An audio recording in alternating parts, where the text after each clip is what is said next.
realidad, en general, una de las herramientas que utilizamos los geriatras casi en todo nuestro proceso diario. Entonces, vamos a ver acerca de la valoración geriátrica.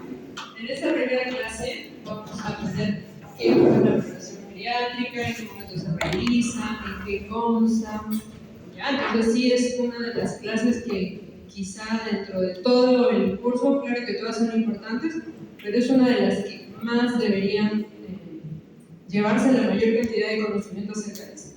Porque cuando roten o vayan a otras especialidades, probablemente van a ver esto, que es valoración geriátrica integral, que comúnmente le llaman BGI, y lo van a ver un montón. Entonces, si no lo conocen al menos, no van a entender de qué se trata. ¿Ah? Entonces, vamos a empezar. Voy a dar todo el tema acerca de cómo es, les voy a explicar. En geriatría utilizamos muchas herramientas, sobre todo test, para evaluar las diferentes esferas del adulto mayor. Entonces, al finalizar, un poco antes de finalizar la clase, vamos a resolver un cuadro clínico en relación a la valoración geriátrica, para que queden algunos conceptos bien claros, ¿no? Recuerden que esta y la siguiente clase es sobre valoración geriátrica integral, y después de esto les van a tomar un examen sobre este tema, ¿no? Así que traten de estar bien atentos para que no se les acumule tanta lectura. Valoración geriátrica. ¿Ustedes qué entienden por esto? ¿Alguna vez han escuchado valoración geriátrica integral? ¿Quieren que vaya para ir pasando de allá? ¿Han escuchado alguna vez o nunca? Solo la clase. Solo la clase. Pero ya han ido a hospitales, ¿sí, no? En el tercer año, hacer semiología y eso. ¿Nunca han visto historias clínicas con valoración geriátrica? No, solo de geriatría. ¿No han roto medicina interna? ¿Qué va a ser la valoración geriátrica? La valoración geriátrica en realidad va a ser un procedimiento que nos va a ayudar al diagnóstico multidimensional. ¿Por qué multidimensional? Porque nos va a permitir evaluar a un adulto mayor no solamente de la parte clínica, de sus enfermedades, sus antecedentes, lo que ya conocemos en una evaluación tradicional, sino que vamos a permitir evaluar su esfera cognitiva, su esfera social, su esfera afectiva y otro tipo de cosas más propias del adulto mayor. Entonces, generalmente esta evaluación es interdisciplinaria. ¿Por qué? Porque para hacer la evaluación no solamente va a bastar con la evaluación del médico geriatra, también vamos a necesitar a veces la evaluación del psicólogo, a veces la evaluación del nutricionista, a veces la intervención del asistente social. Entonces, por eso es que vamos a necesitar de otros profesionales de la salud. ¿Para qué realizamos una valoración geriátrica? Va a estar dirigida a cuantificar los problemas y las capacidades médicas, funcionales, psíquicas y sociales de un adulto mayor. ¿Para qué? Para establecer un plan de tratamiento ajustado a los objetivos individualizados de este paciente para luego hacer un seguimiento. ¿Ya? Entonces, ¿hacer la valoración geriátrica lo podrá hacer cualquiera? No lo puede hacer cualquiera. Tiene que ser alguien que esté entrenado. Idealmente un médico geriatra. Y en los lugares donde no hay médico geriatra, en algunas ocasiones lo hacen otros profesionales, médicos internistas, médicos de familia. Incluso en algunos lugares, parte de la evaluación lo hacen algunas enfermeras. Pero tienen que ser personas que estén entrenadas en la realización. Porque, como van a ver más adelante, son bastantes escalas que se utilizan. Y bueno, la idea no es que se sepan todas las escalas de memoria, pero al menos sí cuáles son las más importantes y para qué sirven, ¿no? Aproximadamente para hacer una valoración geriátrica completa en un consultorio nos demoramos 1 hora más o menos, ¿no? Entonces, idealmente la valoración geriátrica se realiza en comunidad. ¿Qué quiere decir eso? No en una situación aguda, no cuando el paciente está hospitalizado, idealmente, salvo que haya alguna situación que lo amerite y se tiene en cuenta ya otros parámetros. Pero esto que vamos a hacer, que vamos a aprender ahora, es realizable en pacientes de la comunidad, en consultorio. ¿Ah? Entonces, ¿cuáles van a ser los objetivos de esta valoración geriátrica? 1, conocer la situación basal del paciente en todas sus dimensiones. ¿A qué llamamos situación basal? Situación basal quiere decir que cómo es el paciente normalmente o cómo ha sido normalmente los últimos 3 a 6 meses. ¿No? Entonces, si por ejemplo, pregunta, ¿no? Señora, su familiar, su papá, camina con bastón. ¿Desde cuándo? Desde hace más de un año. Entonces, ya se conoce, ya, pero está dentro del rango, ¿no? O sea, ya es bastante tiempo, a eso me refiero. Camina con bastón hace un mes. Ya, ¿y pero por qué empezó a caminar con bastón hace un mes? Es que tuvo una caída. Entonces, eso es un cambio agudo. ¿Ya? Está agudo, ¿por qué? Porque está en menos del rango. Idealmente, ¿cómo es ese paciente hace 3 hasta 6 meses? ¿Ya? Como, supongamos, un paciente ha estado hospitalizado. Mi papá no duerme bien por las noches y ahora se levanta, habla incoherencias en las noches. ¿Desde cuándo pasa eso? Hace 2 semanas. Entonces, esa no es su situación basal, eso es algo agudo. ¿Ya? ¿Cómo era antes de que pasara eso? Hace un mes, 2 meses, 3 meses. No, él dormía bien, nunca ha tenido ningún problema de desorientación. ¿Ya? Entonces, su basal es lo anterior que refiero. O sea, un rango de 3 a 6 meses antes, si es que hubiera alguna situación aguda. ¿Ya? Mejorar la precisión diagnóstica. Cuando hacemos una evaluación rutinaria a un adulto mayor, muchas cosas pueden pasar desapercibidos. Generalmente, cuando un adulto mayor va a una consulta tradicional, medicina interna, medicina familiar, medicina general, va por una dolencia específica, por ejemplo, ¿no? Va por dolor de rodilla. Entonces, generalmente, ¿qué hace? Radiografía de rodilla para ver si hay artrosis y nada más, ¿no? Entonces, a veces nosotros necesitamos evaluar otras cosas. Por ejemplo, es un paciente que le duele la rodilla y ya usa bastón. Y hace 3 meses atrás no usaba bastón. Le preguntamos y es por el dolor, porque es un dolor en EVA 6, 7 que está mal controlado. Entonces, eso es algo que no es que su basal sea así, sino que el dolor le está haciendo perder la funcionalidad. Entonces, su basal era hace 3 meses. Hace 3 meses no caminaba con bastón ni tenía tanto dolor. ¿Ya? Entonces, a eso nos referimos con precisión diagnóstica. Identificar problemas no conocidos, especialmente los que sean potencialmente tratables, ¿no? Es lo que les estoy mencionando. Otro típico es las caídas, ¿no? Generalmente con el envejecimiento, muchas veces la familia, las personas normalizan. Piensan que si se tropieza, si se cae, es porque es parte del envejecimiento normal, y eso no es parte del envejecimiento normal. Entonces, dentro de este tipo de problemas, nosotros los geriatras manejamos a lo que se llaman los síndromes geriátricos, que ya lo vamos a ver en unas unidades más adelante. Y los síndromes geriátricos muchas veces son la primera manifestación de algún problema que está sucediendo, que no termina siendo aún una enfermedad, pero hay algo que no está bien, algo está cambiando. ¿Ya? Entonces, los síndromes geriátricos muchas veces los identificamos cuando hacemos valoración geriátrica integral, porque en una evaluación de rutina generalmente pueden pasar desapercibidos. Entonces, ¿para qué más sirve la evaluación geriátrica? Para valorar la repercusión, tanto funcional, mental y social de la enfermedad y de los tratamientos. ¿Qué quiere decir eso? Por ejemplo, si tenemos un paciente que hipertenso, diabético, en su casa hace sus actividades de vida diaria normal, sin ningún tipo de ayuda, su parte del 100, por ejemplo, independiente, y que sufre un infarto cerebral o una hemiplegia del lado derecho, por ejemplo, ¿no? Entonces, sucede eso, le damos de alta, continúa con la hemiplegia y tiene que hacer terapia física. Pero, anterior a eso, su parte era independiente, funcional, pero con el evento, ¿qué pasó?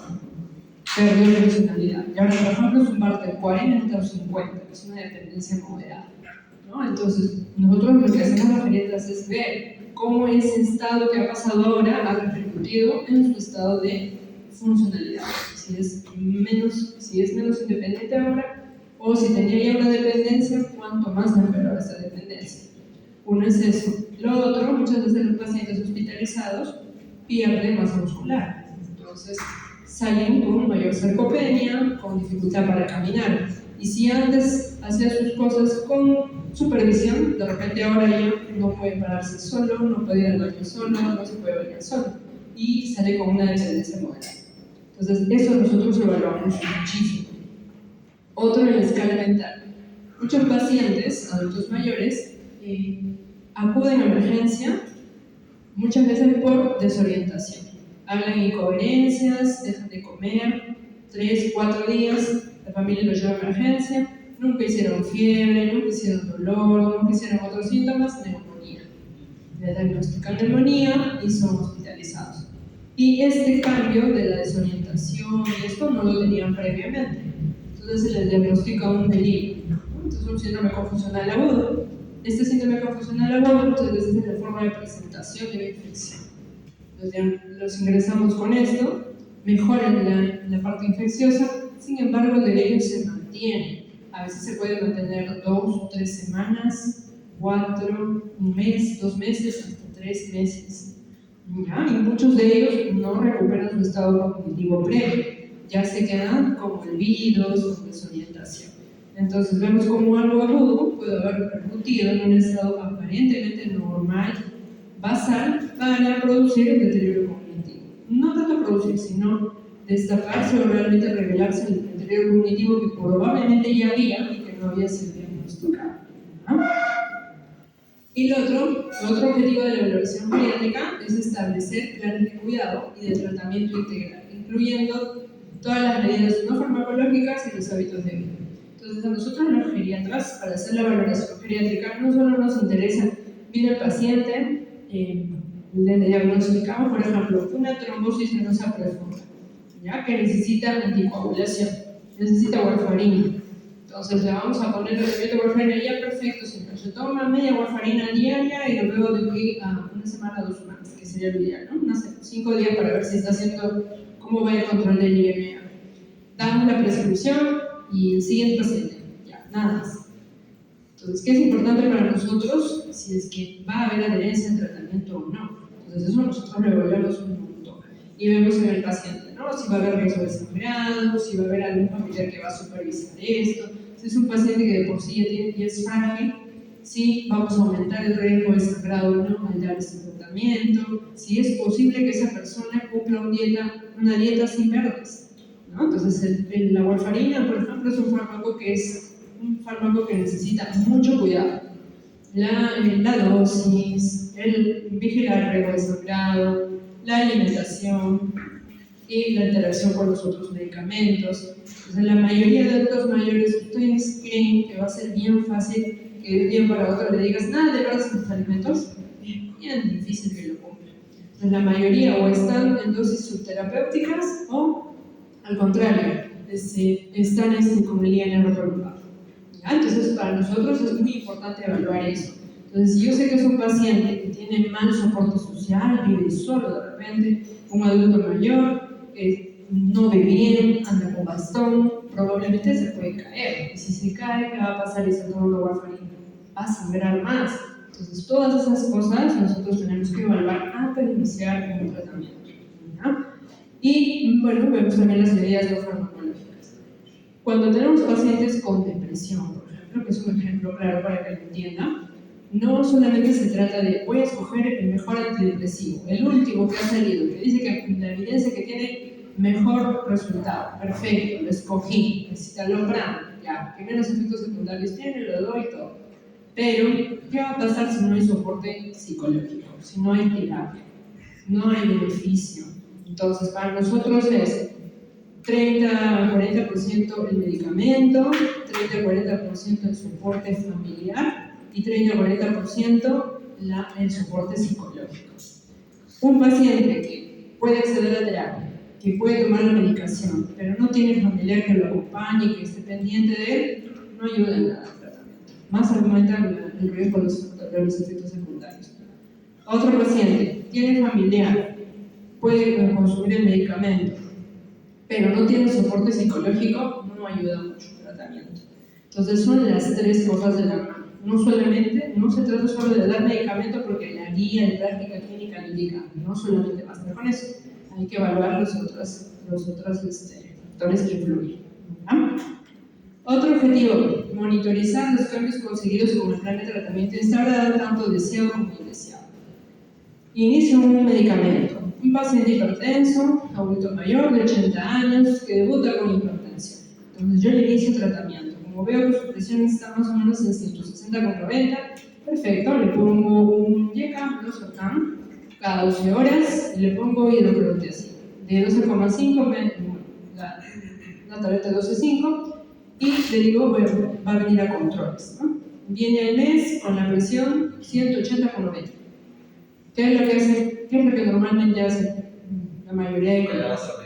El otro medicamento, ¿no? Pero nadie se sienta a preguntarle, toma la medicación, se olvida, ¿quién lo supervisa? Lo toma como el indicado, 2 veces al día, no, doctor, a veces me olvido. Está tomando el otro, no, me hacía orinar mucho y no lo estoy tomando. O por ahí, no, es que yo pensé que se tomaba de noche, lo que hacía, por ejemplo, que es un diurético. Y en la noche me levanto 6 veces a orinar. Entonces, ¿sabe qué? Lo he dejado, porque no me gusta levantarme a orinar tantas veces. No veo bien, me puedo caer. No fue efectivo el tratamiento, ¿no? Entonces, ¿qué hay que hacer? Si hay que prescribir bien detallado en qué momento va a usar el medicamento y advertirle de los posibles efectos secundarios y decirle, señor, este medicamento es un diurético, probablemente le va a hacer orinar más veces en el día, no se toma nunca de noche, si en algún momento se le olvida, no lo puede tomar de noche y es normal que orine más veces en el día, es parte del efecto del medicamento, ¿no? Entonces, y con el familiar para monitorizar estos efectos secundarios. No se trata solo de dar más medicamentos. Otro que vemos muy frecuentemente es la cascada de la medicación. ¿Qué es eso? Va un paciente a consultorio, como ahorita, ¿no? Mal control de la presión. Ya, están tomando, por ejemplo, enalapril, 1 cada 12 horas. No controla la presión, le agregan amlodipina. Vienen a su siguiente consulta con los pies hinchados. Ahora hay que darle diurético, le dan furosemida. Viene el siguiente mes con la presión mejor controlada, pero con calambre, adormecimiento, hormigueo, malestar, somnolencia. ¿Qué está pasando? Los electrolitos. Baja el sodio, sobre todo el potasio, baja el potasio, baja el sodio. Entonces, ¿qué pasó? La hinchazón de los pies no era por insuficiencia renal, es un efecto secundario de la cloripina. Entonces, si no sabemos cómo funcionan los medicamentos, su tiempo de vida media, sus efectos secundarios, vamos a seguir prescribiendo medicamentos para los efectos secundarios del medicamento anterior que dimos. ¿Ya? Entonces, ¿qué hay que hacer? Hay que revisar en los pacientes. Para eso sirve esto. ¿Ya? Otro objetivo de la evaluación geriátrica: planificar la organización de seguimiento de los cuidados a corto, mediano y largo plazo. Un paciente diabético, 80 años, recién debut de diabetes, debutó con 350, 400, sale de alta de emergencia, está tranquilo, estable, felizmente no hizo coma hiperosmolar ni nada, sale de emergencia. Le hacen examen, le dan de alta con metformina, 850, una tableta 3 veces al día. Le dicen, ya, saque su cita por consultorio. Nadie le explicó que tenía que mejorar la alimentación, que todas las otras medidas no farmacológicas. Viene, demórense para la cita, porque no hay citas, al mes consigue una cita. Viene al consultorio, lo evaluamos, le hacen por ahí una hemoglobina glicosilada, 11, 12 de hemoglobina glicosilada. ¿Hará algo la metformina? Nada, ya no funciona la metformina, no hay que poner insulina. ¿Cómo hacemos? 80 años, lo escucha bien, lo ve bien, solito a consultorio con su pastor. ¿Qué hacemos? No se póngase 15 de RH en la mañana, 10 en la noche. Ya no sé usted ve cómo hace, ¿no? Ahí está tu receta, de tu familia que te diga. ¿Es lo adecuado? No. Hay que valorar bien, ¿no? Adultos mayores en estado de desnutrición marcada, casi ni comen, no tienen apetito y con diabetes. Y le ponen metformina. ¿Qué efectos secundarios de la metformina? Es anoxígeno, ¿no? Quita el apetito, ¿qué más da? Los estómagos intestinales, las náuseas, imagínense. A un abuelito de 40, 50 kilos con diagnóstico de diabetes y metformina. Entonces, todas esas cositas hay que tener en cuenta y hacer seguimiento. Un paciente con un diagnóstico reciente de diabetes, no le podemos decir, tome su tratamiento y lo veo de acá a 3 meses. No, hay que hacer seguimiento. Por lo menos al principio, cada 15 días, ir monitorizando la glicemia, ¿no? Si hay, a veces algunos tienen 300 de glucosa y glicosilada de 11, realmente les dan metformina 1 o 2 veces al día, dosis no tan altas, y control. Y dices, no, pero esto no tiene sentido, porque la guía dice que con glicosilada más de 9 yo tengo que poner insulina. pero no es así. El adulto mayor es muy diferente. Hay que tener en cuenta muchos factores. ¿Ya? La metformina se metaboliza ¿dónde? En el hígado, se por el riñón. Ya en pacientes adultos mayores, ¿qué pasa? La función renal y hepática va a ser entencida, ¿no? ¿Qué va a pasar? El medicamento dura más tiempo en sangre. Entonces hay que tener mucho cuidado. ¿Ya? Por eso hay que planificar bien el seguimiento. Integrar las preferencias y valores del paciente en la planificación y la toma de decisiones. Ahí el ejemplo claro, como les decía, es la metformina, porque es el medicamento que más problemas de interacción farmacológica tiene. Eso y las benzodiazepinas, la alprazolam, que les encanta tomar para dormir, les encanta recetar a los médicos. Entonces hay que evitar ese tipo de cosas. Siempre preguntar al paciente. Recuerden que ahora la tendencia para nosotros los médicos no es el médico se hace lo que el médico dice, ya no es eso, ¿no? Sino ahora es hacer un convenio, es conversar con el paciente y llegar a acuerdos. ¿Para qué? Para que el tratamiento sea adherente, haya más éxito en el tratamiento, ya no solamente es indicar. Pero ¿cómo son los adultos mayores de ahora, en la actualidad? ¿Cómo se han criado? Con la idea de que el médico ordena y ellos cumplen, ¿no? Sé que por eso es mucho soporte con la familia. Pero siempre decirle, ¿no? Por ejemplo, le vamos a indicar una trombosis, vamos a indicar warfarina. Pero señor, usted realmente no va a consumir verdes. Aquí, ¿qué cosa no tiene verdes? Todo lo que comemos, casi en su mayoría de los almuerzos o cenas, tienen verdes. Las sopas, ¿qué le echan a las sopas? Ajo, ¿a qué más? Un montón de especias, ¿no? Casi todas las especias que tienen verdes, vitamina K. Es bien difícil que un adulto mayor, al menos aquí en nuestro entorno, cumpla el tratamiento, o sea, cumpla la restricción dietética de no consumir vitamina K. Es bien difícil. Entonces hay que proponer otro tipo de tratamiento, ¿no? Otras opciones farmacológicas, las nuevas anticoagulantes orales, que tienen menos problemas. Y la mayoría de pacientes, sobre todo mayores de 75 años, tienen mucha tendencia a consumir varios fármacos. Aquí en nuestro país, a la automedicación. Tienen gripe, ¿qué hacen? Van a la farmacia, véndame un antigripal. ¿Qué tienen los antigripales? A veces, bueno, pero solo paracetamol. Tienen antihistamínicos, antitusígenos. Los antihistamínicos, los antitusígenos, ¿qué pasa con la warfarina? Interacción. Se aumenta el riesgo de sangrado o dosis subterapéuticas, como si no estuvieran tomando. ¿Ya? Entonces, es difícil controlar eso. El paciente te va a decir, sí, no, yo voy a hacer caso, pero el día que tiene la gripe va a la farmacia y lo compra. ¿Ya? Entonces, por eso es muy importante tener en cuenta las preferencias del paciente y planificar. Otro objetivo, estimar la esperanza de vida del paciente. Sí, en muchas ocasiones, para tomar decisiones necesitamos hacer eso. Lo podemos hacer con algunas herramientas que tenemos, sí. Sobre todo lo vemos más en la parte paliativa. ¿No? Predecir tolerancia y beneficio de tratamientos complejos e influir en su decisión. Van a ver que en algún momento se rota oncología, por ejemplo, traumato con cirugía de cadera, sobre todo en cardio, cuando roten procedimientos de cardiología, se van a dar cuenta que cuando son sobre todo adultos mayores de 75 años piden mucha valoración geriátrica para tomar decisiones. Por ejemplo, pacientes que tienen estenosis aórtica severa, que son funcionales, aparentemente mayores de 75 años. Necesitan valoración geriátrica y hacemos una evaluación especial con una herramienta que se llama FT, que es una escala en la que valoramos funcionalidad, hemoglobina, albúmina y SPPB, que es una prueba de funcionalidad para ver no solo cómo hace sus actividades, sino cómo la enfermedad está repercutiendo en nuestras actividades. Y de acuerdo a eso se estima qué probabilidad hay o qué riesgo hay de muerte o malos o complicaciones si se hiciera TAVI, que es tipo cateterismo, o si se hiciera cirugía corazón abierto, ¿no? Por ejemplo, es una en la que piden esta valoración. Otra, oncología.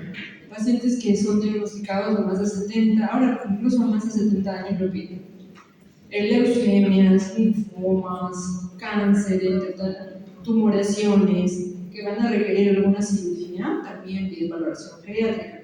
para estimar realmente cómo está el estado cognitivo, emocional del paciente y verlo en contexto global, no solo ver la enfermedad por la que aparentemente van a hacer el procedimiento. Entonces sirve para ese tipo de cosas. Fractura de cadera, igualito. No es lo mismo que pueden tener dos pacientes de la misma edad, 75 años. Uno funcional, independiente, cognitivamente ok, está caminando en la calle, no tiene ningún síntoma, simplemente un accidente. Alguien lo empuja por ahí, se tropieza, se cae y se fractura la cadera. Viene emergencia, y en emergencia hace delirio. Se desorienta y no saben determinar cómo era su estado funcional previo. Entonces piden una valoración geriátrica para definir si es quirúrgico o no. Otro, por ejemplo, en el mismo estado, un paciente de 75 años igual, pero que ya es dependiente total. Tuvo un SID, por ejemplo, no sé, hace 2 años. Y ya quedó dependiente total, está encamado todo el tiempo, dependiente para todas las actividades básicas de vida diaria. Entonces, y por ahí sufre una caída de la cama, ¿no? En el momento que lo van a cambiar, lo van a bañar, no sé, pero sufre una caída y una fractura de cadera. Entonces, ahí también se necesita estimar, o sea, realmente hay que hacerle la cirugía y exponerlo a toda la situación de estrés que significa la cirugía o no, porque eso cómo va a repercutir en su funcionalidad. Entonces, es un paciente que ya es dependiente total, no es que no se le va a hacer nada, sino que hay que valorar bien si es necesario someterlo a una cirugía de estrés tan profundo que es una cirugía de cadera para, en realidad, no mejorar el tema funcional si ya era dependiente total. ¿Ya? Entonces, para ese tipo de cosas necesitamos evaluaciones geriátricas. ¿Ah? ¿Hasta ahí tienen alguna pregunta? Ya, muy bien. Ahí está. ¿Qué les parece? ¿Qué les parece esos adultos mayores? Ya están con sarcopenia, ¿no? Con pérdida de masa muscular, pero miren. Los de arriba. Eso es puro ejercicio de fuerza, ¿no? Y aporte adecuado.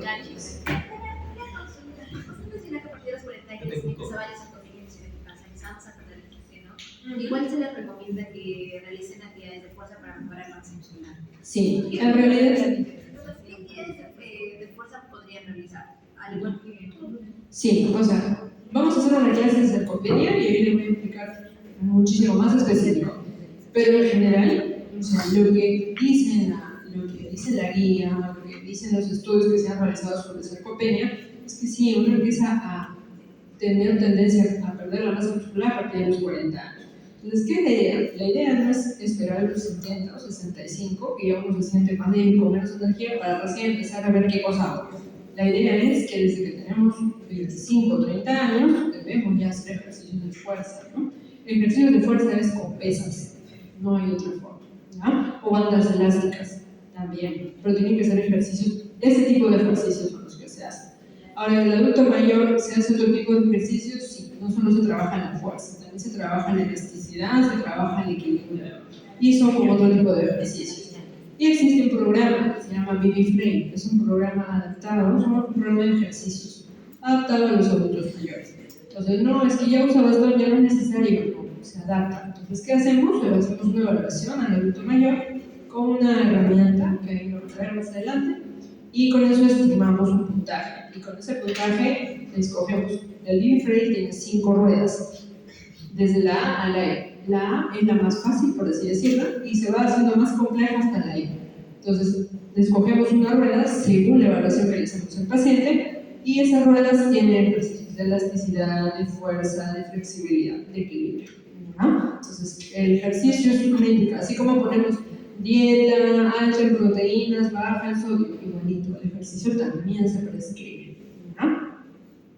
Entonces, como vemos ahí, bien, de arriba hacia abajo, ¿no? Con más masa muscular, mejor performance, la parte alta y la parte baja menos, ¿no? Y entonces no necesariamente hay que esperar que pase una situación aguda de enfermar para recién valorar cómo están haciendo sus actividades de vida diaria, cómo se están alimentando, cómo está la masa muscular, ¿no?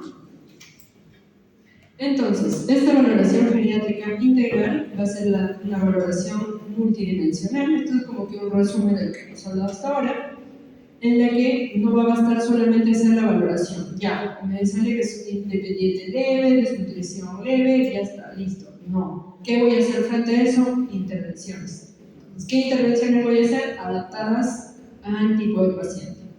Voy a establecer un plan de seguimiento, perfecto. Voy a mandarle a hacer un baby frame, una rueda C.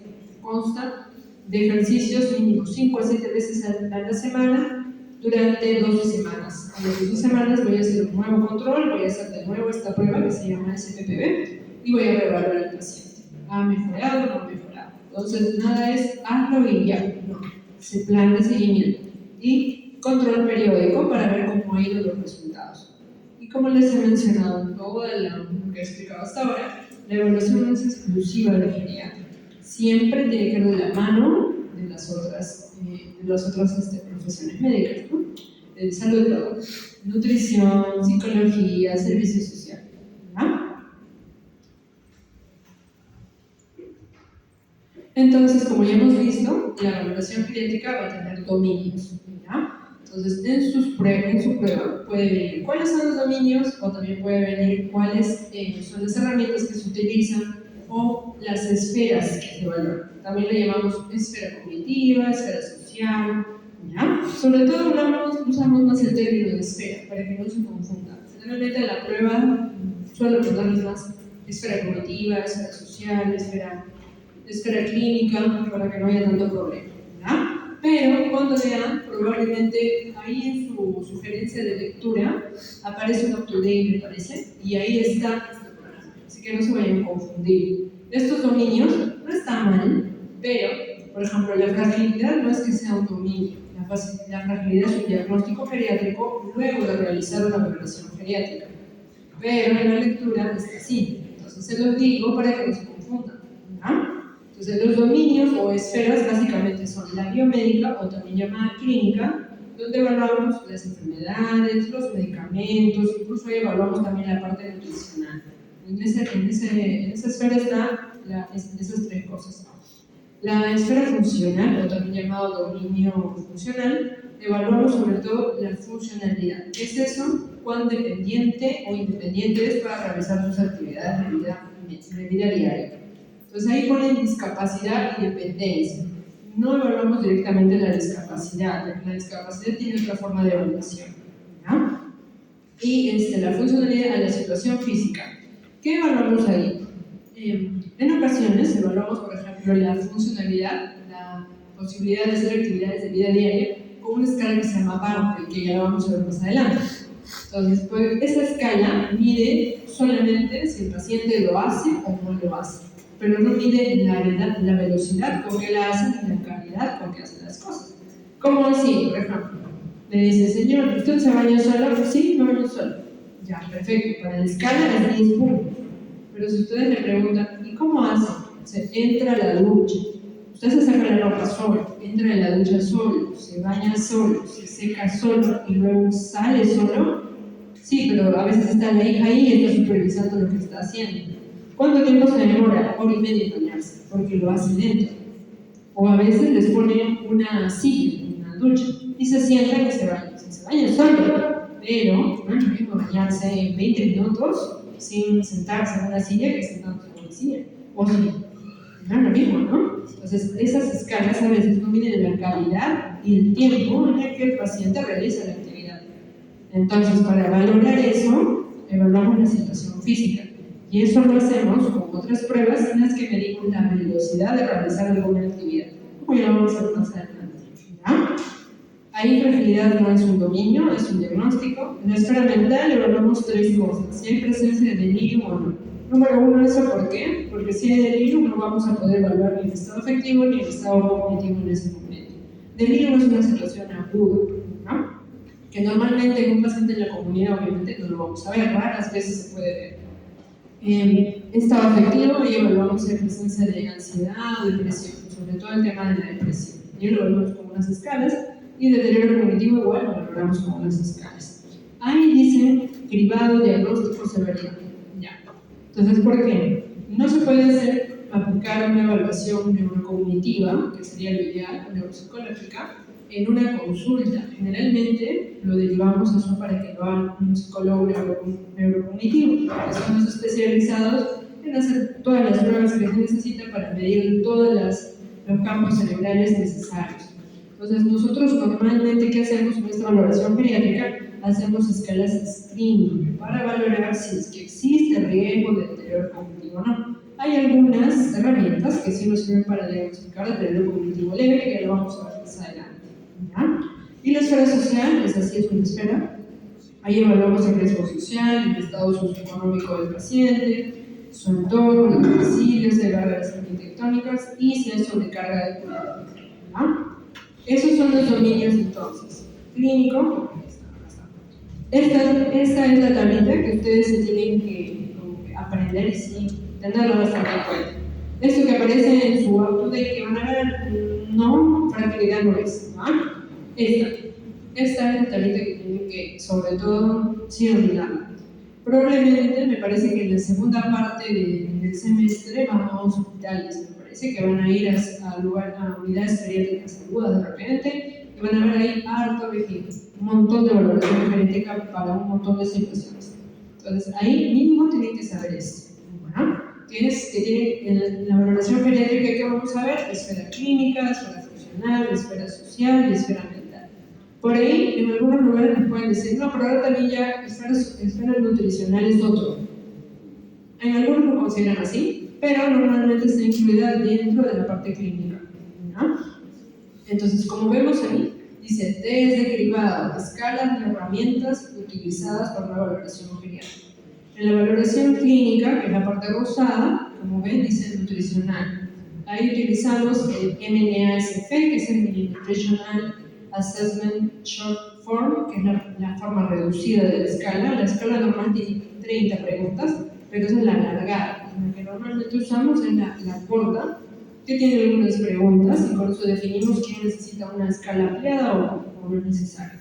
Y con eso, ¿qué se puede definir? Si hay riesgo de malnutrición, si no hay riesgo de malnutrición, o si hay malnutrición. La severidad se evalúa de otra forma. ¿Ya? El MAS, que es una escala también para valoración nutricional, que generalmente los utilizamos más en pacientes hospitalizados. El SNAQ también se utiliza, pero muy poco. En la esfera clínica también vamos a evaluar los síndromes geriátricos. Ahí viene una de las partes más importantes. Como les he estado explicando, los síndromes geriátricos generalmente pasan desapercibidos en la evaluación. Y justamente para eso hacemos una valoración geriátrica, para poder identificarlos. Por ejemplo, dentro de síndromes geriátricos podemos tener uno, la disfagia, la sarcopenia, la incontinencia urinaria, la incontinencia fecal, la disminución de la agudeza visual, la agudeza auditiva, la dismovilidad. Dismovilidad le llamamos cuando ya empiezan a utilizar bastón, necesitan apoyo para caminar. ¿No? Entonces la dismovilidad también tiene una forma de clasificar que ya lo vamos a ver más adelante. ¿No? Entonces ahí dice síndromes geriátricos, fragilidad. Fragilidad muchas veces lo consideran como un síndrome geriátrico, pero la idea es que fragilidad sea identificada cuando uno realiza toda una valoración geriátrica, salvo que el paciente previamente ya haya tenido una valoración y así le haya diagnosticado fragilidad. Entonces ahí no es que es una enfermedad, sino es una condición que ya la vamos a tener en cuenta y la vamos a poner como un síndrome geriátrico. Pero si nunca antes se ha hecho una valoración geriátrica y nunca se identificó fragilidad, no va a poder estar ahí dentro de la valoración, de la parte clínica, sino que va a ser el hallazgo o el resultado final de esta evaluación nueva, solo cuando es nuevo. ¿Ah? Entonces ahí se realizan se utilizan algunas herramientas, ¿no? Como les decía, el SPPB, la velocidad de la marcha, la fuerza palmar. Ahí también evaluamos en la parte clínica la polifarmacia. ¿Ya? Entonces en una prueba, en el examen, una pregunta puede venir. Dentro de la esfera clínica para la valoración geriátrica a un paciente adulto mayor, dentro de la esfera clínica, ¿qué aspectos tenemos en cuenta? Yo le puedo poner ahí cómo camina, puedo poner la valoración funcional, la escala de Barter, la valoración nutricional, la valoración de la polifarmacia, ¿no? Entonces, esa sería la respuesta: nutrición y polifarmacia, que eso es lo que corresponde a una valoración clínica. Las Las enfermedades que tienen, las patologías, los antecedentes van en la valoración clínica. Los medicamentos que toman, lógicamente, van también. Antecedentes quirúrgicos o alergias también van aquí. Todo eso va en la parte clínica. ¿Ya? Listo. Luego la siguiente es la esfera funcional. ¿Qué es la esfera funcional? En la esfera funcional lo que evaluamos es cómo realizan sus actividades. Cuán dependiente o independiente es. Recuerden que tenemos actividades básicas de vida diaria, que es lo que hacemos en casa, ¿no? Bañarse, vestirse, comer, levantarse, movilizarse, ir al baño, hacer necesidades fisiológicas. Eso. Y lo otro que evaluamos es A y B, actividades instrumentales de vida diaria. Y ahí evaluamos, por ejemplo, cómo cocina, si utiliza el celular o no, sale de la casa, cómo hace, va con transporte público, con taxi, solo o acompañado. Y todo eso tiene una puntuación que ya lo vamos a ver más adelante, ¿no? Entonces, cuando vayan a votar a otros a los hospitales, se van a dar cuenta que algunos utilizan CATS. CATS también es una evaluación que se puede hacer para la funcionalidad. Es la más fácil y la que la mayoría utiliza, incluso no necesariamente geriatras, porque es muy fácil de aplicar. Pero la ideal es el PARTE, porque es más completa. ¿Ya? Cruz Roja Funcional es una escala que se utilizaba hace mucho tiempo y ya casi no se utiliza. Para evaluar marcha y caídas, ahí utilizamos algunas escalas, por ejemplo el TGU, que es el Time Up and Go, que es una prueba que se levanta de la silla, que camina 3 metros, ida y vuelta, regresa y se sienta. Y eso lo cuantificamos y con eso valoramos también fragilidad. ¿No? No se vayan a confundir. Aquí dice síndromes geriátricos, dice fragilidad y dice SPPB. Este SPPB no se realiza en la parte clínica, se realiza en la parte funcional. ¿Ya? Solo está acá como descripción de fragilidad, que es el síndrome. ¿Ya? Pero no se vayan a confundir. Si en la prueba viene y dice el paciente adulto mayor al que se realiza una valoración geriátrica para valorar su estado funcional, ¿qué herramientas utilizamos? Por abajo les voy a decir escala de Gijón, MOCA, el auto y Brody, o abajo les puede aparecer SPPB, ¿no? Ya, entonces SPPB. El auto también, pero es para actividades instrumentales. ¿Ya? No les voy a poner algo tan complejo, o sea, para que razonen mucho, no, pero es muy difícil, ¿no? Porque es difícil memorizarse todas las escalas. Ni yo me sé todas las escalas de memoria, pero lo importante es que sepan sí para qué sirven y las más importantes. ¿Ya? Entonces, por ejemplo, en funcional, ¿qué es lo más importante? Instrumentales de vida diaria, el auto. Básicas, BART y CAS, que es lo que más van a ver. Y para evaluar marcha, talla Fangó, test de la marcha, que son las más importantes. Y el SPPB, que es para evaluar cómo repercute la funcionalidad para hacer la vida normal, calidad de las actividades. ¿No? Luego está la esfera mental. En la esfera mental, lo primero que hay que hacer es cerciorarse que el paciente no está en delirio. Si el paciente está en delirio, no se puede hacer ni valoración afectiva ni valoración cognitiva. Porque el delirio es un estado confusional agudo que sucede generalmente con una situación de estrés de ese momento en el organismo. Entonces el paciente puede, y te va a dar falsos positivos, o sea, puedes preguntarle qué día estamos y está desorientado, no porque su nivel basal sea así, sino por propio del delirio. Entonces, primero hacemos una valoración si hay delirio o no. Ahora vamos a ver la escala, que la más conocida es el CAM. Si no hay delirio, entonces sí valoramos la parte cognitiva, donde vamos a evaluar cómo está esta esfera, y utilizamos el MMSE, que es una prueba, que es el Mini Mental Short Scar, o utilizamos el MOCA. ¿Ya? El Pfeiffer lo van a ver también un montón, porque no tengo. Hay algunos hospitales que todavía utilizan Pfeiffer. Pfeiffer es una escala que no tiene mucha sensibilidad ni especificidad. Entonces, actualmente solamente se utiliza como screening. Entonces, consta de 10 preguntas. Generalmente, cuando salen 3 o más errores en las preguntas, el paciente responde mal, es muy sugestivo de deterioro cognitivo, pero no significa que ya diagnostico con eso, no se diagnostica. Con eso sale más de 3 o más errores. ¿Qué te está diciendo? Que necesitas hacer una evaluación cognitiva más profunda. ¿Ya? Hay alguna bibliografía muy antigua, ¿no? Que va a aparecer, que probablemente lean por ahí o algunos servicios lo miren, que pone Pfeiffer como diagnóstico. Pfeiffer no es para diagnóstico actualmente, ¿ya? Incluso en algunas, he visto historias de algunos hospitales donde pone Pfeiffer de 3 a 5, deterioro de 6 a 8, deterioro moderado, y de 9 a 10 severo. No, Pfeiffer no sirve ya para eso, ¿ya? Solamente más de 3, ¿qué significa? Probable deterioro cognitivo que requiere una evaluación más amplia, ¿ya? Entonces, en MOCA, igual, MOCA sí, la ventaja de usar MOCA, a diferencia de la otra, del mental, es que el MOCA sí tiene estudios hechos en pacientes analfabetos. Entonces, el MOCA, generalmente, cuando son los pacientes que tienen menos de 12 años de educación, se le agrega un punto al resultado final, ¿ya? Entonces, MOCA sí tiene. Doctora, pero yo tengo un paciente que es analfabeto y encima no ve. ¿Cómo le hago el MOCA? Y ahora, ¿qué hacemos? Hay otras escalas, sí.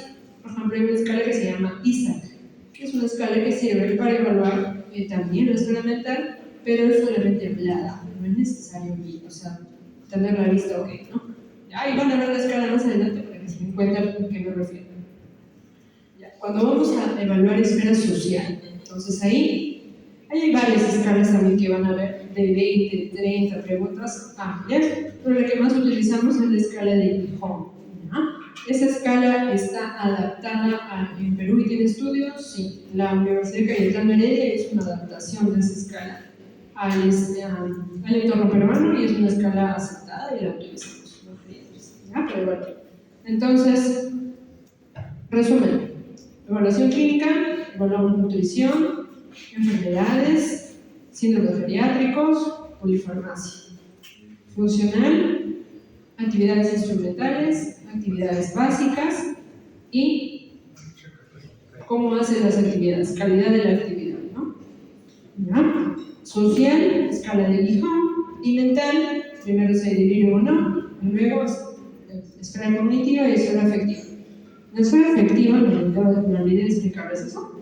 En la esfera afectiva lo que más utilizamos es Yesavage. Yesavage es una escala que hay Yesavage corto de 5 preguntas, hay de 10, de 15 y de 30. El óptimo es el de 30, pero el de 15 tiene muy buena sensibilidad y especificidad y está aprobada para utilizarla para la evaluación. Van a encontrar hospitales donde van a rotar que en sus historias clínicas geriátricas usan Yesavage de 5 preguntas. ¿Ya? Entonces, eso ya no sirve. Ya actualmente, de 5 y de 10, no tiene muy buena especificidad. Entonces, ya no se utilizan de 5 ni de 10.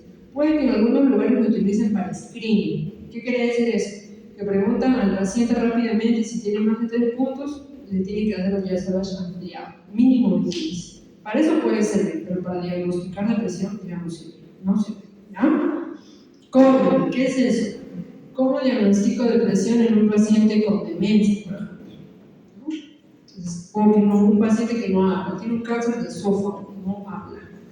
Entonces, ¿cómo voy a diagnosticar depresión? Porque ya sabes, son preguntas al paciente. Le dice, señor, ¿cómo usted se siente de ánimo? Dígame sí o no. ¿Se siente aburrido la mayor parte del día? Tiene que decir sí o no. ¿Se siente triste la mayor parte del día? Sí o no.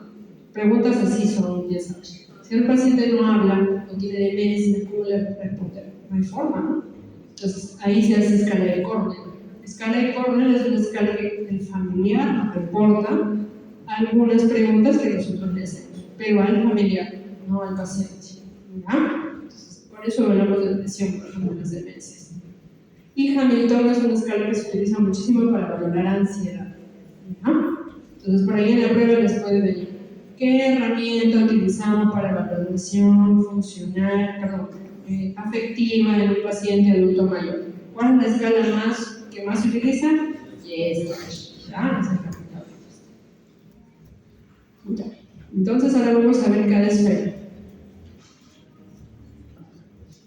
La esfera clínica. Entonces, como ya les he estado comentando, evaluamos antecedentes médicos. Ahí que le van a preguntar al paciente las enfermedades que padece, ¿no? Y ahí las cirugías también, los antecedentes quirúrgicos. Y los antecedentes médicos, ¿qué es importante que pregunten? ¿Ha tenido tuberculosis? Sí o no. Ya, recontra importante. ¿Ah? Ya casi ni se pregunta a veces. paciente tiene VIH, sí o no. Hay que preguntar, ¿verdad? No hay que suponer que nos tiene que decir. Recuerden que a veces se nos pasan cosas por preguntar, hay que preguntar. ¿Verdad? Antecedentes quirúrgicos, perfecto. ¿Cuántas cirugías y qué cirugías han sido? ¿No? Es importante. Ahí también hay que preguntar reacciones adversas. ¿Ya? Entonces, a veces un paciente le pregunta, ¿es alérgico a algún medicamento? Sí, al tramadol. Ya, lo apunta al tramadol. Hay que preguntarle, ¿por qué fue alergia? ¿Cómo fue el evento?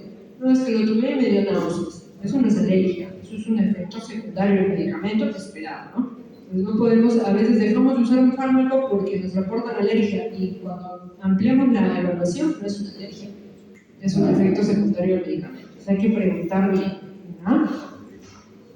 Y lo importantísimo, la medicación habitual. Entonces hay que preguntar polifarmacia. ¿Cuándo se considera polifarmacia? ¿Saben?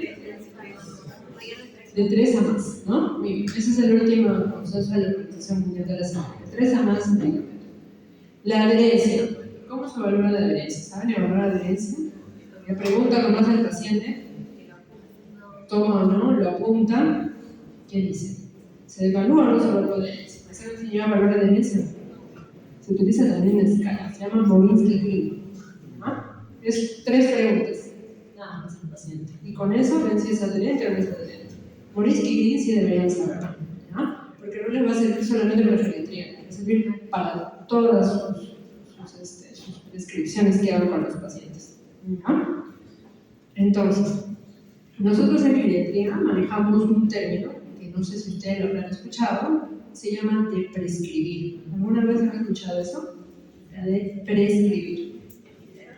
Así como hablamos de prescripción, que es indicar un medicamento, de prescribir, ¿qué será? Quitar un medicamento. ¿Ya? No, doctora, eso no se hace. ¿Cómo lo vamos a dejar al paciente sin nada?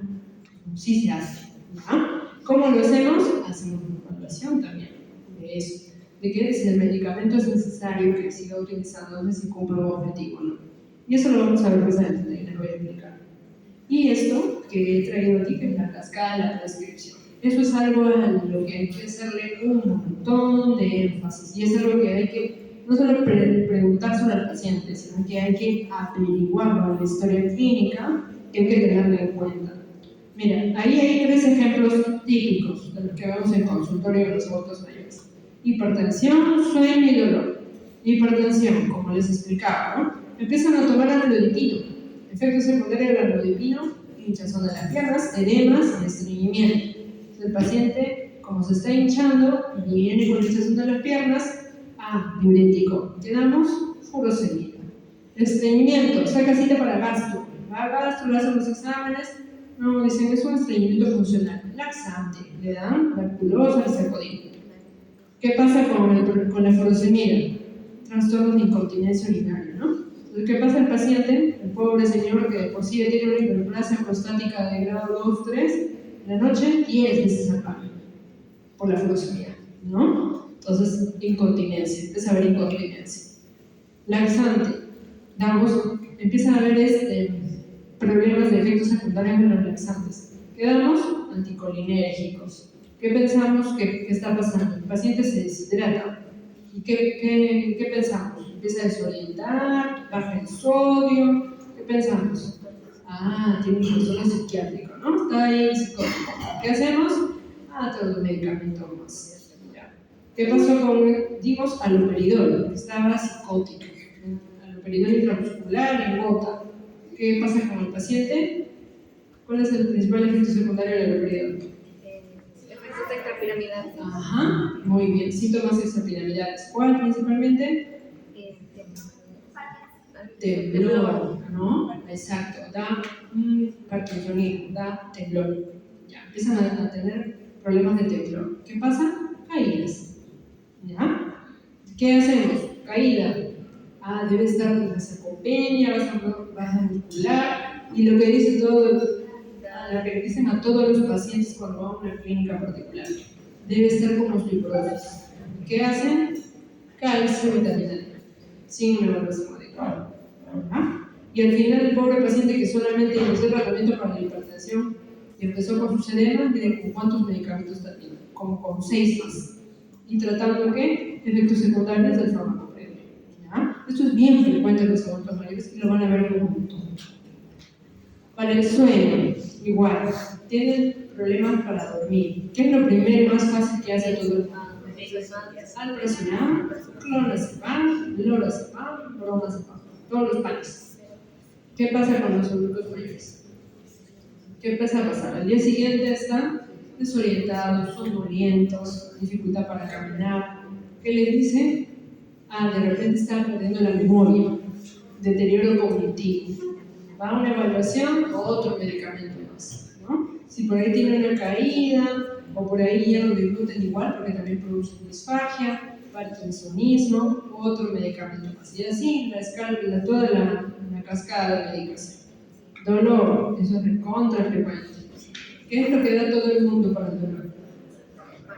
AINES, de todas sus formas, ¿ya? Naproxeno, diclofenaco. Dolor lumbar en adulto mayor, va a emergencia crematoria, diclofenaco con deshidratación. Todo. Ibuprofeno, 1 cada 8 horas. ¿Ya? Entonces, ¿qué pasa con ese paciente? Ardor estomacal, sube la presión, y luego viene otra consulta ya con la presión alta. ¿Qué más? Con molestias gástricas. ¿Qué les dan? Tratamiento para la hipertensión, le aumentan las dosis y omeprazol. Tanto les encanta el protector gástrico, ¿no? Que no protege nada, que no es un protector gástrico, y empiezan a dar ese medicamento, ¿no? Entonces, el omeprazol, los IBPs, son todo un mundo para discutir, pero ya saben ustedes que no es un protector de nada.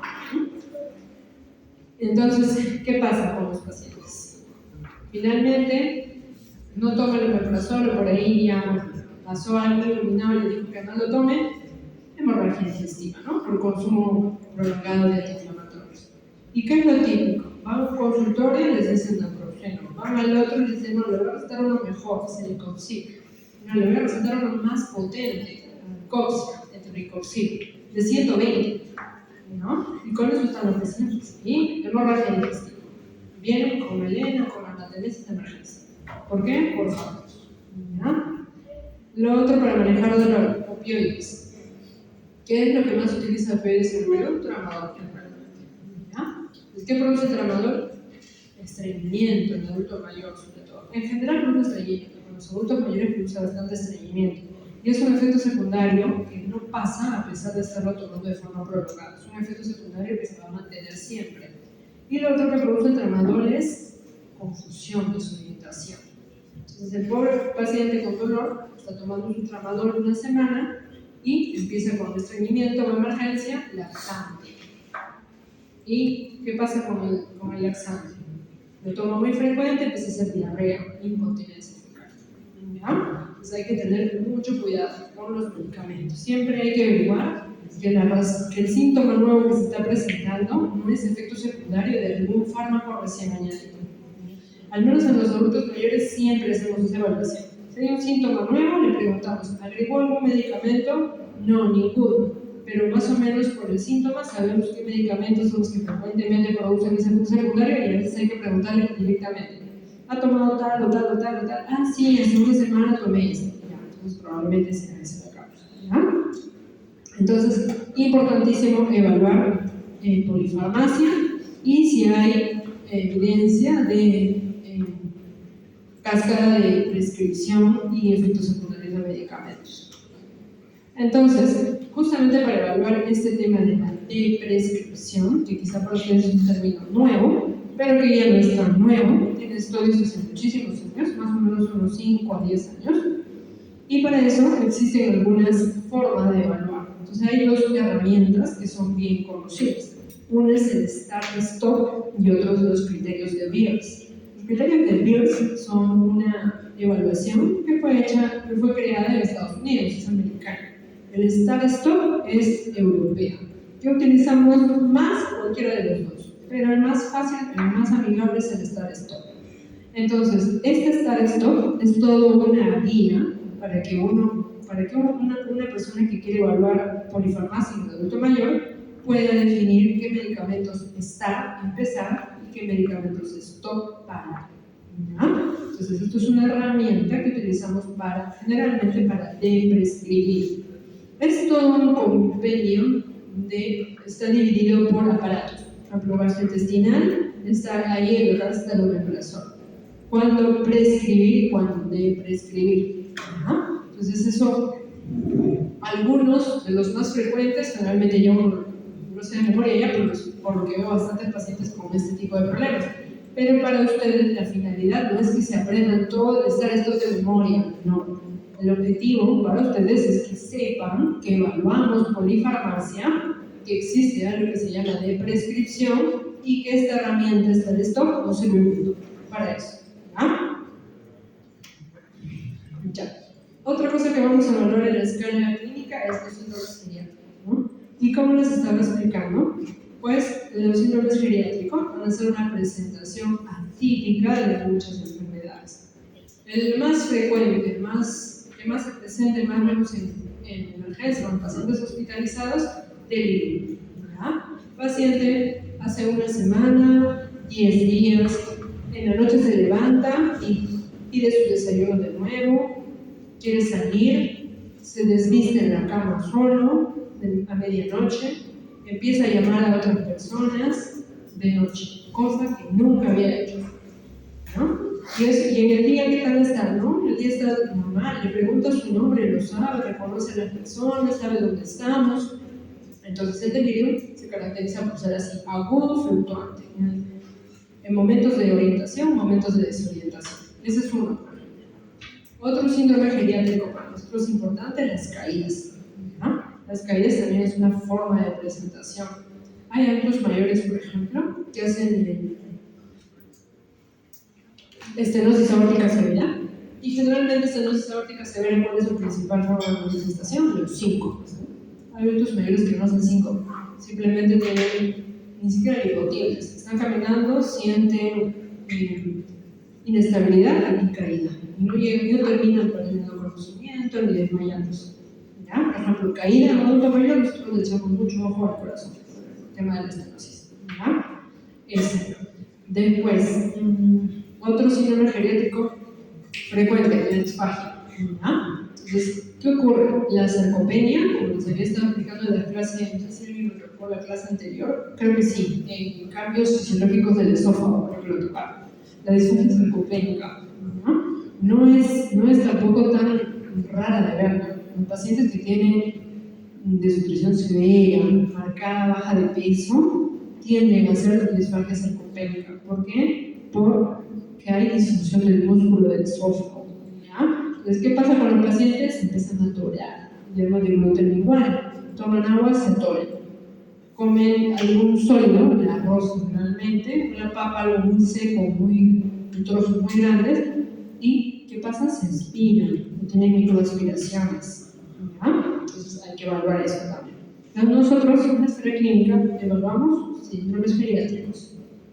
Otra cosa que evaluamos, que es muy importante, es la comorbilidad. Es lo mismo multimorbilidad y comorbilidad. ¿Qué es? ¿Cuál es la diferencia? ¿Qué es multimorbilidad? Porque van a ver, yo he visto un montón de historias clínicas que hacen ustedes y que hacen también los internos. Paciente multimórbido. ¿Qué es multimorbilidad? ¿Existe la palabra? Sí, sí existe. ¿Qué es? Multi, ¿qué es? Un montón de enfermedades, ¿no? Y comorbilidad. Varias enfermedades ya, pero ¿cuál es su característica?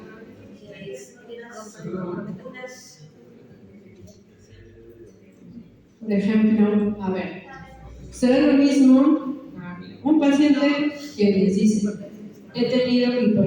es hipertenso, es con insuficiencia renal y tiene un infarto cerebral, que le dejó una secuela, la hemiplegia, por ejemplo. ¿Ahí qué es? Eso es uno. Y el otro escenario, un paciente que sufre de hipertensión y tiene una hiperplasia benigna prostática. ¿Cuál es multimorbilidad y cuál es comorbilidad? El primero es comorbilidad, ¿verdad? ¿Por qué? Así es, se relacionan entre ellos, ¿verdad? Entonces, multimorbilidad es que puede tener 5 o 6 enfermedades, Pero obviamente todo se va a relacionar al final, ¿no? Porque están en su propio organismo. Pero ¿cuáles están directamente relacionadas con complicaciones? ¿Ya? Entonces nosotros en la geriatras evaluamos mucho comorbilidad. Ahí dice Charlson. Charlson es una de las escalas que pues, se utilizan también. Pero hay otras escalas que también utilizamos para medir comorbilidad. ¿Qué es la ventaja del Charlson? El Charlson es una escala en la que damos una puntuación. De acuerdo a la puntuación sale aproximadamente la posibilidad de fallecimiento a los 3, a los 5 y a los 10 años. Perdón, de supervivencia a los 3, 5 y 10 años. Supervivencia. Entonces sirve para eso. Entonces, ¿se puede utilizar? Sí, nosotros lo utilizamos bastante también. Ya, entonces hasta ahí hemos hecho falta de evaluación nutricional, que también es parte de la esfera funcional, clínica. Entonces, en la evaluación nutricional, ¿qué vamos a ver? Lo que les explicaba, ¿no? Sobre todo, una herramienta que utilizamos muchísimo es el MNA Short Form, que es el Nutritional Assessment, que es una escala screening. En esa escala se evalúa si el paciente come bien, si ha dejado de comer, si ha tenido alguna situación aguda que ha condicionado que coma menos, si ha tenido algún problema de depresión o demencia que condiciona que coma menos. Eso se evalúa generalmente en esa escala. ¿Ya? ¿Hay otras formas de evaluar? Sí. Hay muchas escalas para evaluación. Está el MAST, está el SNAQ, hay otras muchísimas más que utilizamos dependiendo. Ahora hay los criterios de Green para evaluar nutrición, que también es algo que se está poniendo, que estamos utilizando mucho más para evaluar adultos mayores. Entonces, sobre todo, me interesa que sepan que hay escalas para evaluar riesgo de malnutrición y que una de las más conocidas, y las van a ver probablemente en los lugares donde contan, es el MNA Short Form. Si por ahora rotan en alguna unidad geriátrica aguda, probablemente vean más. Eso utilizamos mucho en hospitalización. Importante que sepan, el índice de masa corporal y el peso. Esos dos valores.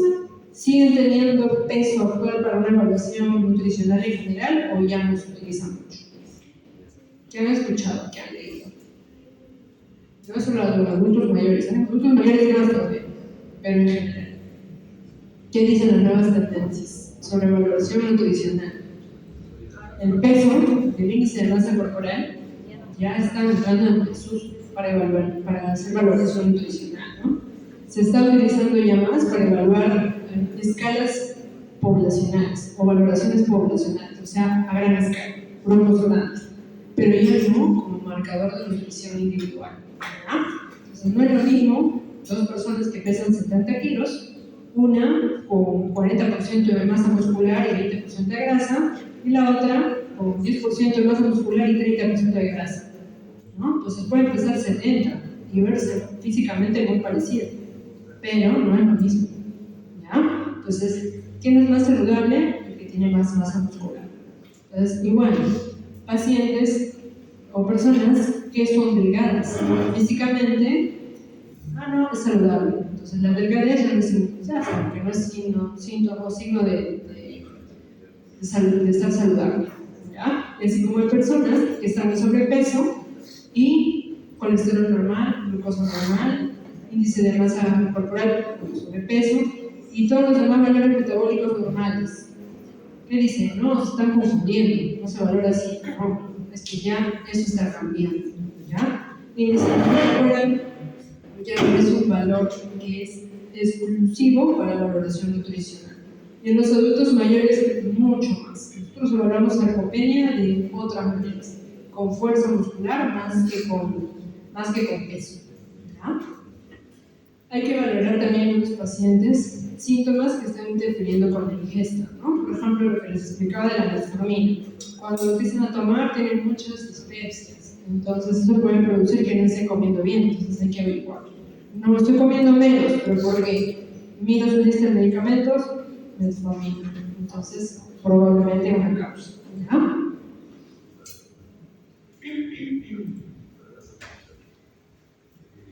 Entonces, hasta ahí hemos visto todo lo que es la esfera clínica.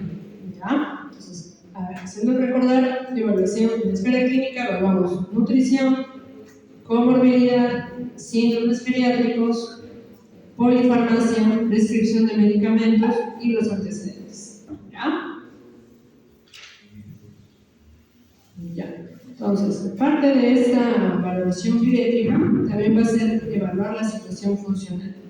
En la situación funcional va a influir todo lo demás, ¿ya? Va a influir cómo está esa situación clínica, cómo está la alimentación, cómo está la nutrición, qué medicamentos toma, si hay fragilidad o no, la situación cognitiva, afectiva, el sueño, si hay problemas del sueño o no, la espiritualidad, el soporte social, el entorno, dónde vive el paciente, todo influye para la evaluación funcional, ¿no? Entonces, ¿qué va a ser la funcionalidad? Va a ser esa capacidad de ejecutar de manera autónoma actividades que componen nuestro quehacer diario, de forma individual o ya sea de forma social. Por eso vamos a tener actividades básicas de vida diaria y actividades instrumentales de vida diaria. Entonces, ¿qué pasa cuando hay un deterioro funcional? ¿Qué puede suceder? Puede ser algo catastrófico, como ven ahí en la imagen, por ejemplo ahí, un infarto cerebral extenso, ¿no? Es que produce una pérdida de la funcionalidad brusca, de un momento a otro.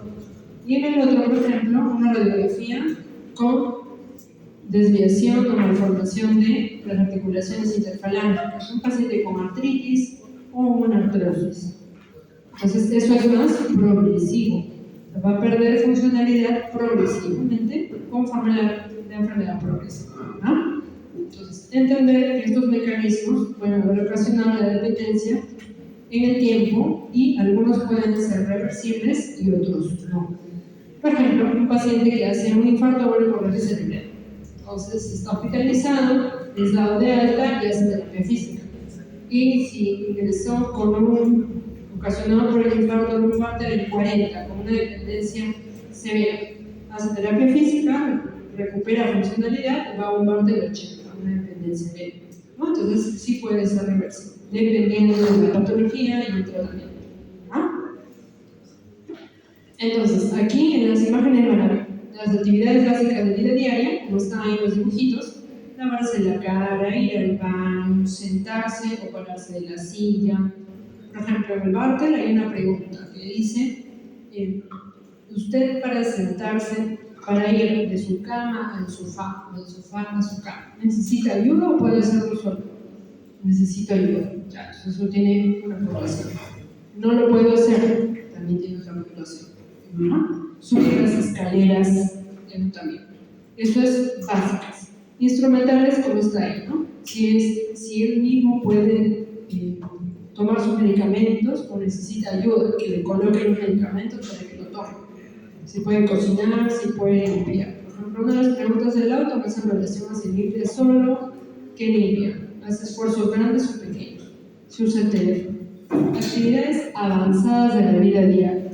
Generalmente, no es muy usual evaluar avanzadas, ¿no? Se hacen casos muy específicos, que bueno, suenan objetivo para ustedes, pero sí tienen que conocer que sí se evalúan, ¿no? Entonces, generalmente más utilizamos instrumentales y básicas. Entonces, la valoración funcional va a componerse de estas evaluaciones que se van a hacer.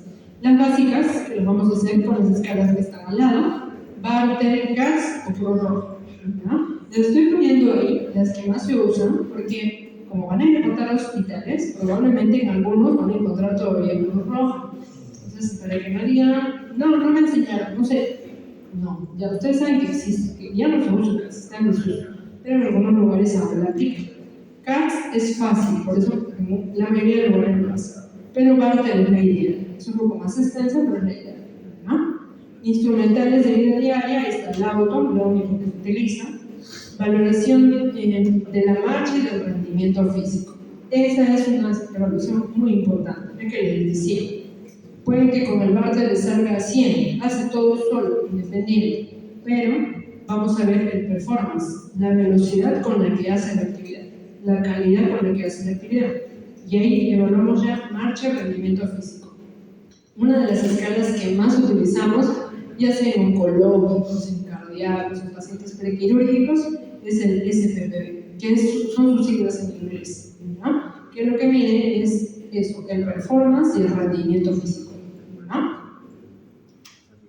Ahí está la escala de Bartel, que consta de 10 preguntas, todas van en su mayoría de 0 a 10, y justamente sirve para ver cómo realizan las actividades. Y no se necesitan aprender toda la escala de memoria. Pueden ir preguntando con el mismo cuestionario que está ahí. Generalmente, ahora cuando vayan a su votación, probablemente ahí lo van a realizar. Entonces, esa escala nos da una puntuación, que es la que está al costado. Entonces, generalmente 100 es independiente. En algunos lugares van a encontrar que 90 y 95 también lo consideran independiente. ¿Es válido? Sí, es válido. ¿Ya? Dependencia leve, generalmente se considera de 60 a 90, 89, pero no existe 89, porque esta escala, si se dan cuenta, son múltiplos de 5. ¿Ya? Entonces, generalmente debería ser de 60 a 85. ¿Ya? Dependencia moderada se considera de 40 a 55, dependencia grave o severa de 20 a 35 y dependencia total cuando es menos de 20. En algunos lugares van a encontrar que dependencia total ya la consideran 20. O sea, si tiene 20 puntos, ya lo ponen total, no grave. ¿Ya? Entonces, para objetivos académicos de este examen, si les pregunto acerca de esta escala, es con lo que está aquí en estas diapositivas. ¿Ya? La escala de Katz, que como les decía, son estas preguntas, que son 7, y que la verdad que es más sencilla de aplicar, ¿no? Y solamente son por letras. G siendo la mayor dependencia y A siendo la mayor independencia. Luego está la Automi-Brody, que es la escala para valorar las actividades instrumentales de vida diaria. Y preguntamos, ¿no? Capacidad para usar el teléfono, ahí le pregunta al paciente. ¿Utiliza el teléfono por iniciativa propia? ¿Es capaz de marcar bien algunos números de los familiares, pero el resto no? ¿Es capaz de contestar el teléfono, pero no marca? ¿O no es capaz de usar el teléfono? Y de acuerdo a eso, hay una puntuación. Entonces, de acuerdo a esa puntuación, sacamos un número y también con eso valoramos si es independencia o hay independencia, ¿no? Entonces, no en el examen, para ustedes como objetivo de evaluación, yo no les voy a poner, por ejemplo, la Auton 5, ¿qué tipo de dependencia es? No, eso no es necesario para ustedes. Pero sí tienen que saber que existe la escala y para qué sirve. Eso sí lo tienen que saber. ¿Ya? Por ejemplo, ahí está, valoración de la marcha y rendimiento físico, en el que yo les recomiendo que lo lean, lo vean, porque lo van a ver mucho. Y ahora con la tendencia que hay cada vez más adultos mayores y evaluar más y hacer más valoración clínica, lo van a ver un montón. Es el SPPB, que es, como les dije, que mide performance, que mide el rendimiento físico. Este es un test que consta de 3 evaluaciones. Una, que es un test de equilibrio, el paciente primero está con los pies juntos, los talones juntos, luego simultáneo y luego tanto. Y de acuerdo a eso, la cantidad de tiempo que dura en la posición es que se le va poniendo en la puntuación. Luego es el test de la velocidad de la marcha, que generalmente le hacemos caminar en 4 metros y medimos el tiempo que se demora, y eso le ponemos una puntuación. Y el último, que es el test de levantarte de la silla, que hacemos que se siente, le hacemos cruzar los brazos como abrazarse, y tiene que sentarse y levantarse 5 veces, sin dejar de abrazarse. Y ahí evaluamos también el tiempo que lo hace. De acuerdo a eso, también hay una puntuación, todo está ahí en el gráfico que les voy a dejar. Y también se mide con eso una puntuación. Entonces, siendo el puntaje máximo 12, que significa que es un paciente fit, que está muy bien, que es buen performance, y siendo su puntaje más bajo en 4 puntos, que significa, menos de 10, que ya hablamos de fragilidad. ¿No? Con eso vemos el tema del performance. También en algunos lugares van a ver que utilizan solo velocidad de la marcha. Hay de 4 metros, hay de 6 metros, también se puede utilizar. El otro también bien utilizado es el Time and Go. Cuando roten, ahí también van a ver que varios hospitales utilizan el Time and Go. También con eso se mide. En cuanto al Time and Go, hay un montón de estudios que se han hecho a nivel mundial con el uso de esa herramienta para valorar riesgo de caídas y fragilidad. Generalmente se dice que debería ser menos de 10 segundos, se considera normal. Hay estudios que dicen menos de 12, hay estudios que dicen menos de 14, hay otros que dicen menos de 9. Entonces, no hay como que un consenso establecido. ¿Qué dicen las recomendaciones europeas? Que en realidad se debería ajustar a un estudio que se haga en un lugar donde yo lo voy a aplicar. Porque no es lo mismo que los pasos, la distancia del paso que va a hacer un paciente que mide 1,80 m y que hace actividad, que hace ejercicio físico, a un paciente que mide 1,50 m. Entonces, ¿cómo son nuestros adultos mayores en el Perú? Generalmente, bueno, el tamaño estándar del Perú, ¿cuánto es? 1,60 m, 65 m, ¿no? Y eso, ¿no? Entonces, en Europa, ¿cuánto es el tamaño estándar? 1,70 m, generalmente, 1,65 m, 1,70 m. Entonces, no va a ser lo mismo evaluar a alguien de 1,55 m aquí con una prueba estandarizada para un performance de alguien de 1,70 m. No va a ser lo mismo, ¿ya? Entonces, por eso, ¿cuál es la recomendación que dan? Que nosotros debemos hacer un estudio en el lugar donde vamos a evaluar a los pacientes y sacar un promedio y de acuerdo a eso hacer una evaluación, ¿no? Pero en general, para cuestión académica, si vienen la prueba, eso es muy difícil que le pregunten porque es muy rebuscado, pero por cuestión académica, menos de 10, alto riesgo de caídas o fragilidades, ¿no? Creo que se subió mucho el volumen. A ver, La varita, O quizás estaba medio desconectado y se conectó más. Hola. Hola. Ya, más abajo. Ya. Entonces, esto es básicamente las herramientas que más utilizamos para evaluar rendimiento físico, ¿ya? O también llamado performance. Y luego está la esfera mental.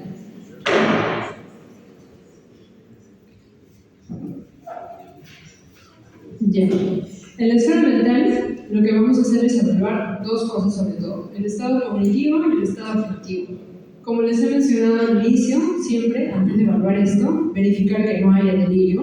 Y para eso usamos una escala que se llama CAM, que ya la vamos a ver más adelante cuando hagamos delirio. Pero sobre todo verificar eso. Cuando están hablando un paciente en consulta, si es que algunos van a anotar en consulta, se van a dar cuenta que casi ni preguntamos CAM, porque es muy poco probable que un paciente venga con delirio de más de 2 semanas de evolución. En algunos casos, pero muy raros. Entonces evaluamos la parte cognitiva. ¿Qué vamos a evaluar ahí? La presencia de deterioro cognitivo, ¿no? Entonces, esta valoración mental va a ser muy importante en la valoración geriátrica. Si uno hace una valoración geriátrica y no evalúa esfera mental, es como si no hubiera hecho una evaluación geriátrica, ¿ya? Es uno de los pilares más importantes. Nos va a ayudar a tomar decisiones y a planificar cuidados. Sí, porque no va a ser lo mismo un paciente que se ha diagnosticado de linfoma, que su familia refiere olvidos, desorientación, hace mucho tiempo, pero que nunca le habían tomado atención porque pensaban que era parte normal del envejecimiento. Hacemos una valoración geriátrica y es una demencia.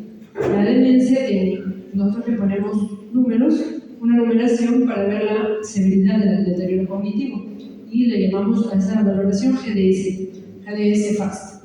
Ahí tenemos del 1 hasta el 7, siendo el 1 el leve, el 2 el 3, levemente moderado, 4 y 5 moderado, que está yendo severo, 6 severo y 7 avanzado, ¿ya? Entonces, no es lo mismo un tratamiento u opción oncológica en un paciente con un GDS2 como un paciente con un GDS6, ¿ya? Entonces, por eso nos importa un montón evaluar la parte cognitiva en un adulto mayor, para tomar decisiones, para objetivos de tratamiento y para planificar cuidados, ¿ya?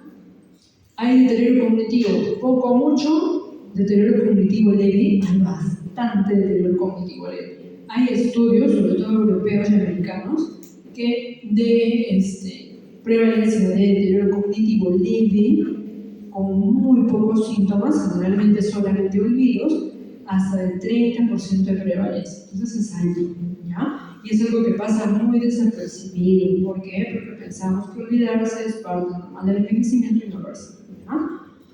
Entonces, otro, depresión. También pensamos que el paciente, el adulto mayor, está perdiendo peso, no come. Es parte normal de la casa. Es que está abuelito. No. A veces ellos no manifiestan estar tristes o síntomas depresivos que usualmente tienen las personas jóvenes. Normalmente ellos no expresan así la depresión. ¿Cómo expresan la depresión? Con pérdida de funcionalidad, pérdida del apetito, ¿no? Entonces, olvidos. A veces no es demencia, a veces es depresión, ¿no? Entonces, es importante la parte afectiva, la evaluación. Y hay que utilizar escalas validadas para facilitar esta valoración. ¿Hay escalas validadas? Hay varias. Entonces, si nosotros pensamos en una demencia vascular, hay algunas que utilizamos. Si pensamos en una demencia por Alzheimer, hay algunas. Lo que más vemos es demencia por Alzheimer. Realmente cuando vemos pacientes con olvidos y ya no hay mucha pérdida de la funcionalidad, generalmente hace casi todas sus cosas solo, utilizamos una escala que se llama TAM.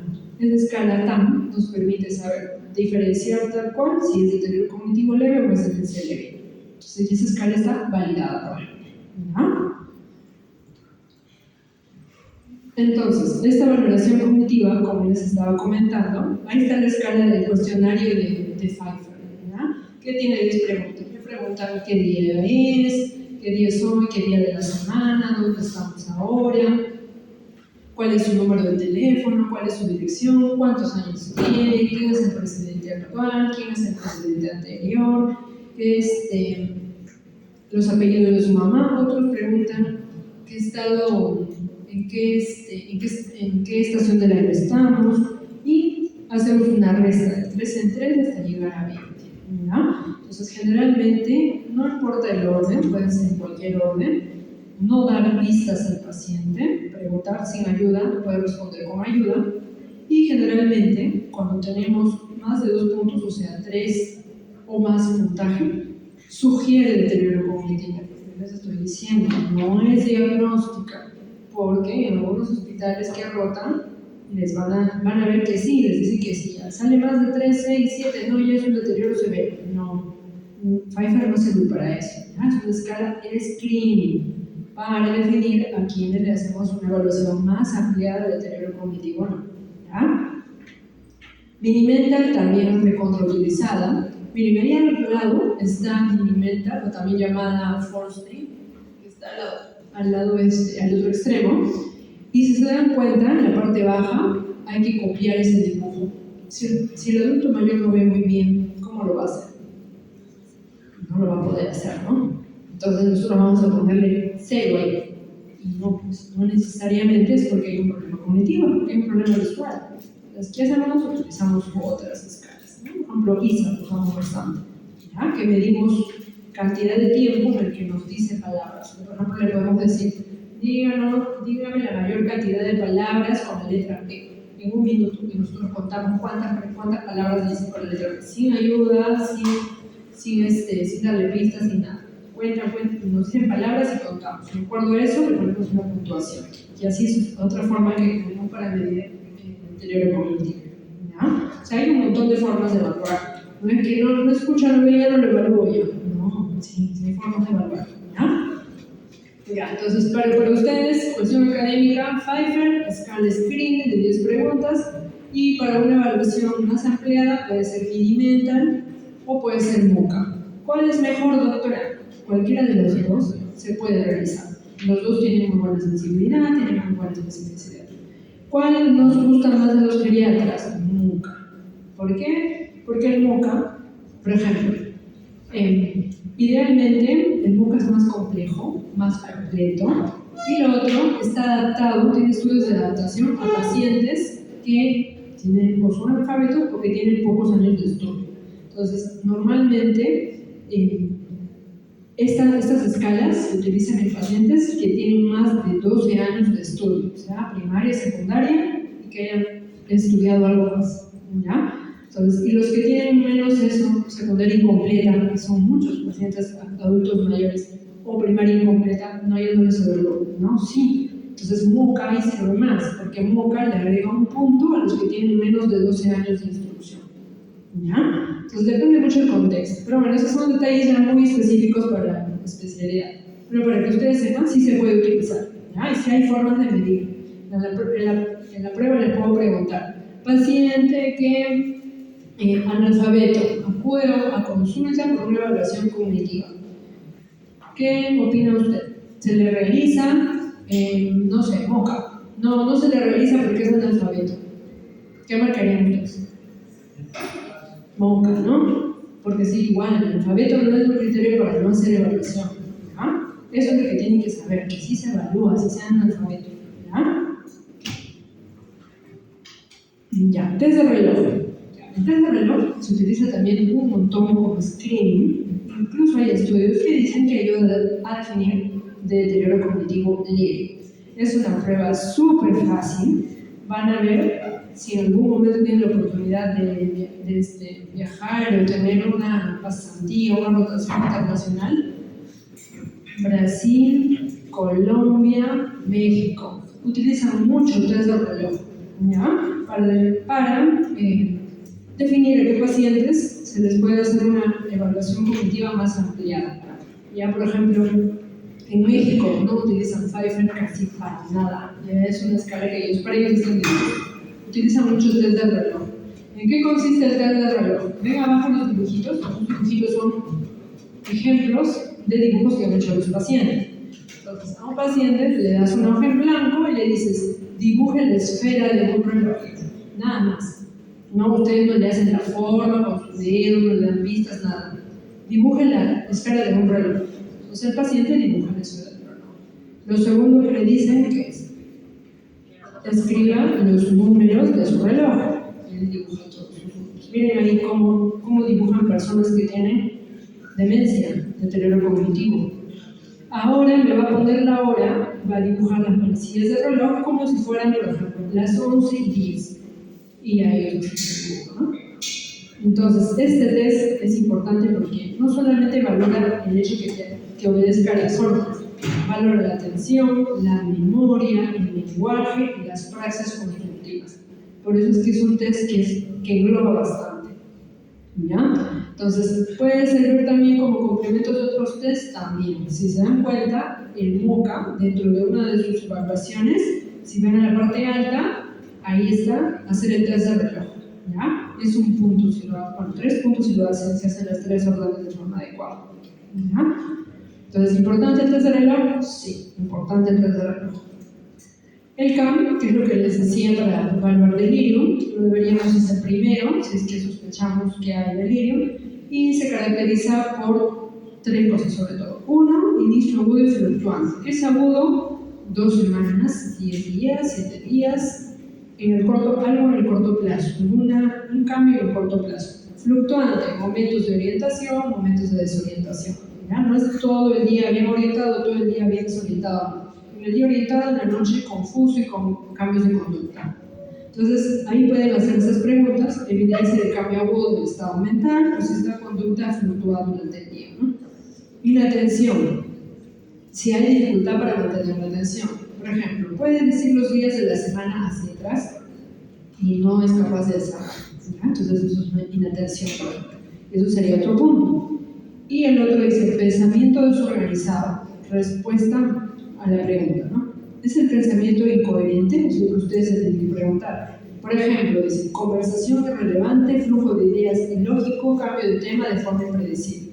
Ustedes le están preguntando al paciente, señor, ¿cuál es su nombre? Te empieza a decir su nombre y te empieza a hablar de otra cosa. ¿Ya? Entonces, eso es pensamiento desorganizado. Y nivel de conciencia alterado, ¿no? Si es que, ¿cómo está? Vigilante, letárgico, estuporoso, comatoso, no lo sé. ¿Ya? Depende cómo esté. Entonces, ¿cómo es el diagnóstico? Arriba está. Criterio 1 y 2 son obligatorios. O sea, tiene que estar inicio agudo, fluctuante y inatención. Si los dos están presentes, más, los dos tienen que estar presentes más el 3 o el 4. Pensamiento desorganizado o nivel de conciencia alterado. ¿Ya? Entonces, con eso se diagnostica acá. Esto probablemente les haga una pregunta en el examen, sí, porque acá es súper importante que sepan. ¿Ya? van a haber un montón de delirio. Cuando sean internos, sobre todo, el tópico de medicina, van a haber adultos mayores que vienen por delirio, un montón. Y la otra parte que evaluamos en la esfera cognitiva es la parte, en la esfera cognitiva, en la esfera mental, perdón, es la valoración afectiva. Que ahí evaluamos sobre todo, ¿qué les dije? Depresión, ansiedad, ¿ya? Entonces, depresión, como les estaba mencionando, ya es Ash, ¿ya? Eso lo van a ver también en los lugares donde van a rotar.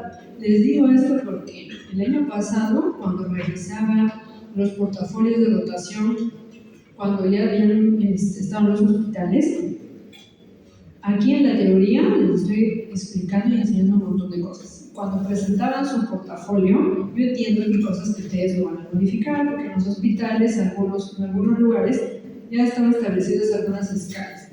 Por ejemplo, me presentaban Yesabash de un hospital X, que hicieron Yesabash de 5 puntos.